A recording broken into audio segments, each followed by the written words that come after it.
The day has finally come. All engines go is officially dead. Yeah! Regardless of what you think of this weird ass series, it's safe to say that this reboot, so to say, did a lot more damage to the brand than positive. And no, I don't think All Just Go will come back for a fifth season at all, as Nelvana, its animation studio, is basically dormant and is apparently on the verge of going defunct. So it's safe to say it's not coming back. This series more likely was what killed it. Now that leads to a big question now. What will happen next?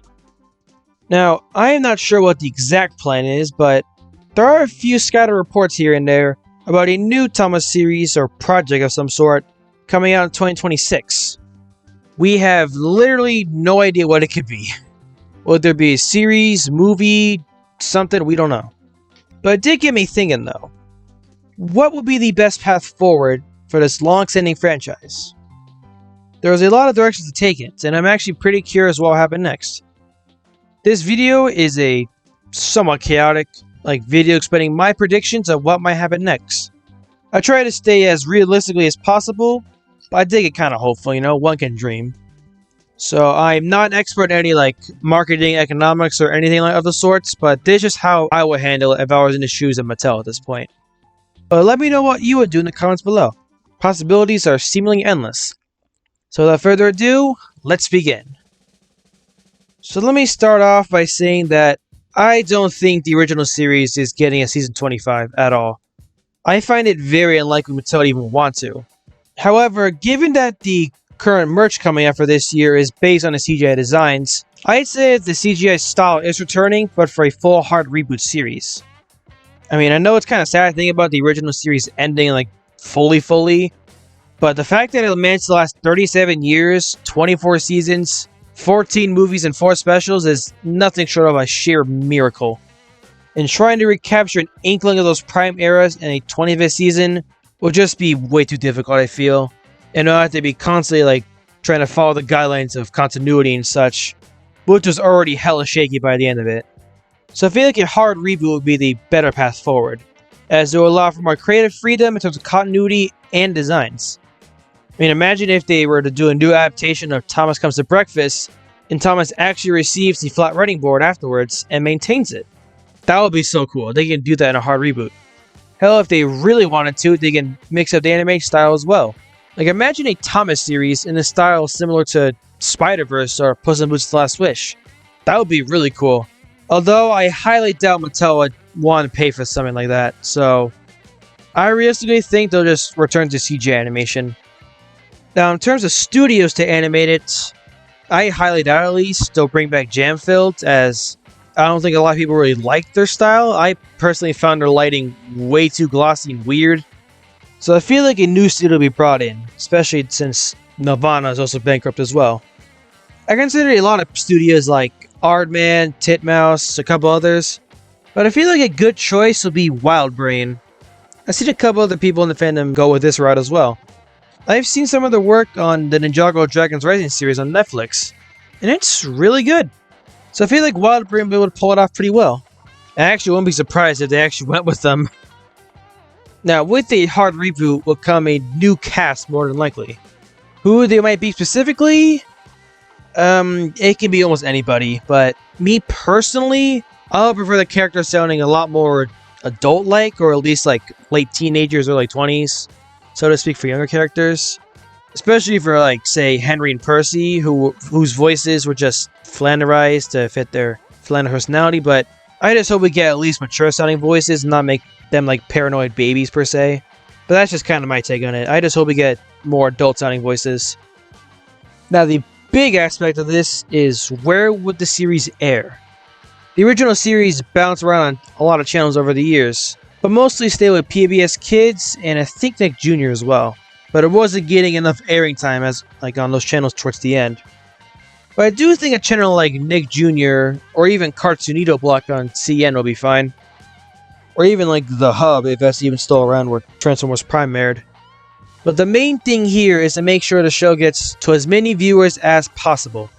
So it would definitely have to vary from country to country as well, depending which countries get what channels and such. Now, more so what I want to talk about is the time it airs for new episodes. Last time I checked, Mattel used to have Thomas air once a day on PBS Kids at 6 a.m., which is utterly ridiculous, I feel. This new Thomas series, if they want to perform well, would have to air during prime time. I would say anywhere between 4 p.m. and 8 p.m. local time would be perfect. Kids and parents will be home from school or work on weekdays and be able to watch it together and bond as a result. A certain weekday will be good for airing new episodes. Probably like, say, Wednesday, Thursday, Friday or something. Then again, the whole point is to make sure it gets to as many people as possible. We can also have a system where new episodes would air on TV first and the next day will pop up on a streaming service. Speaking of which, there has to be a singular concrete home for Thomas. Thomas bounced around on like Netflix one point a few years back and I think already left. And is also on Prime, I think, as well, but I think you have to pay for it. I don't know, it's kind of hard to watch the series now. So we need a concrete home for Thomas. There are a few streaming services that we can toss out, like, say, Paramount Plus and Disney Plus will be not contenders at all.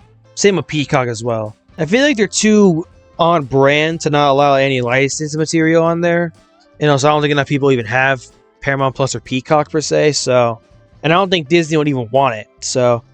I'd say their best options here are Netflix and Hulu. I'd say Netflix will be a decent contender, as they picked up the rights for Sesame Street recently. Although they are notorious for canceling and basically erasing shows if they don't perform well, which is just putrid in my opinion. I'm still mad about Inside Job. And Hulu, I feel like has enough subscribers to justify it being on there. I mean, the new Gumball sequel series is going to air there as well, which is pretty crazy. So, and even cheaper plans like Tubi and Freevee can be good as well. It'll help push the show to loads more viewers that way. As for physical media, I am aware in 2025 there isn't much physical media to collect really, but I feel like there has to be some sort of physical media to collect. So I'd say at a minimum, an annual steelbook or like collector's box that has the full season in there. And even a separate release for the movies as well. That would also ensure endless exposure and good performance. Now here is the fun part. How would it be made? Now when I say this, I'm mostly referring to how often a season of the show is made, how many episodes per season, are there any specials for it, etc. The original series stuck to a 26 episode format per season, so I'd say probably better to stick to 26 episodes. Not 8 or 6 episodes per season. We're trying to be good television, not Stranger Things, so 26 episodes a season is perfect in my opinion. Now having 26 somewhat long episodes, around 10 minutes I think would be good, every year would put a strain on production.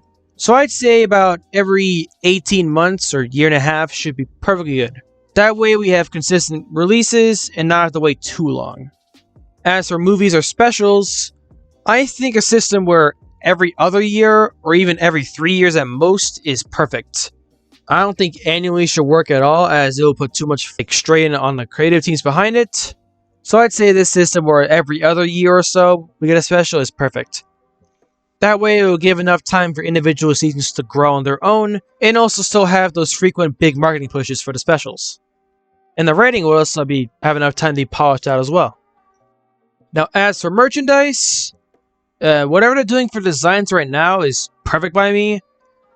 I hate how they're mixing brands, like they're doing a mix of the new stuff and some of the old just go leftovers they have. I don't know why they do this. This is weird. But in terms of designs and stuff, for the new lines, keep doing what you're doing. It looks amazing. I'm going to buy so many of these probably. Especially if they make Porter. Oh my god, if they make Porter, I'll be so happy. This also matches the Bachman out there. Please do it. And, I think that's everything, right? Sure. Yeah, I'd say it's pretty much everything I got to worry about. So that is what I believe is an ideal and somewhat realistic path forward for the Thomas franchise. Will Mattel actually do something smart with the franchise and put out something of high quality? Probably not. But hopefully they somewhat learned something from the failures of Bubba and All Engines Go. And hopefully they'll apply this knowledge and learn from it in this supposed 2026 project we're getting. I'm more inclined to believe it's a new series in the style of the original, but I don't think it's the Mark Forster movie at all. I am certain that movie's dead. We're hearing more updates about fucking Uno movies and Etch-a-Sketch movies. So I'd say this movie is dead. But then again, at the end of the day, my only two things I want to see from this new project is that no musical numbers at all, really. And also, I don't want to see characters categorized as like kids or adults, like in All I Just Go. But aside from those two small things, I am fine with whatever at this point, as long as it's in the CGI style, at least two, I guess. I don't know. My standards are the bar's at the fucking floor at this point, so yeah. But at the same time, the future is surprisingly bright. Mattel suddenly locked in and gave us the pilot for the 80th. That was crazy. So yeah, in terms of updates on my end for the channel, within a couple weeks will come out the 24th and final episode of Porterverse Lore Ramblings. I feel it's time to hang this series up, as I've kind of grown a bit burnt out on the series in general, and I really don't want to overdo the lore before I do Ported Tunes, as I find exploring some untyped side of lore in a series is way more fun. Then again, I don't think Ported Tunes I'll try to be super strict with constant linear continuity and stuff. It's gonna be kind of loose for the most part, but yeah, that will come out in a couple weeks. I'm still deciding how soon to put it out though. I've had a lot of videos in rotation right now, and I think that's all the rambling ass updates I have. So I'll just get into the outro. Thank you all very much for watching, and I will see you all same time next week.